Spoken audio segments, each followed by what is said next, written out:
Ito ngayon mga paps, 1 year and 2 months ang battery natin.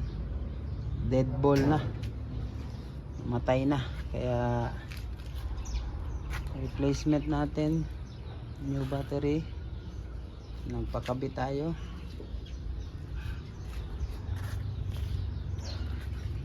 Kabitan natin ang bagong battery, ang MG5, kasi na dead ball na itong battery.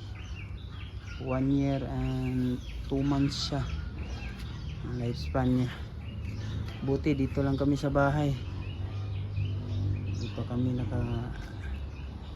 punta ng puntahan namin. Delikado kapag napatayan kami sa ibang lugar.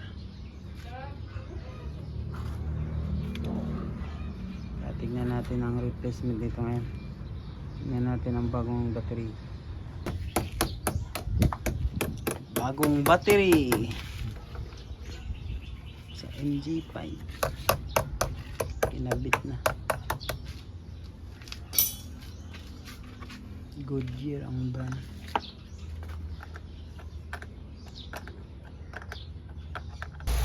Ngayon ay umandar na ang ating MG5.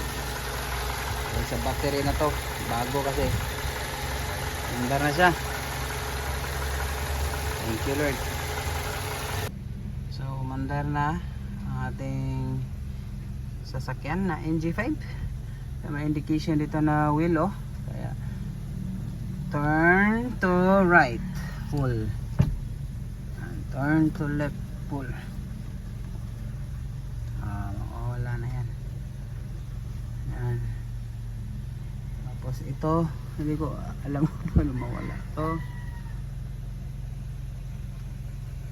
Kaya tignan natin sa ating booklet.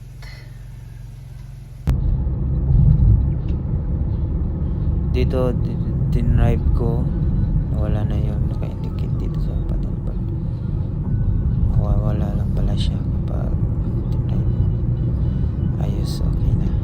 Kaya takbo, wala nang pangamba dahil na palitan na yung battery.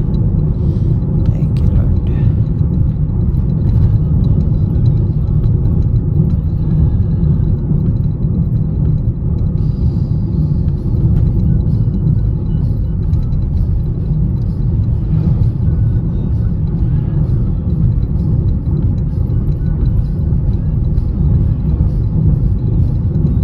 So yun guys, umabot tayo ng Shaton. Try natin yung bagong battery natin. So dito tayo nakaabot sa Mama Mary Shrine. Buti na palitan kaagad. Ayos. Thank you Lord.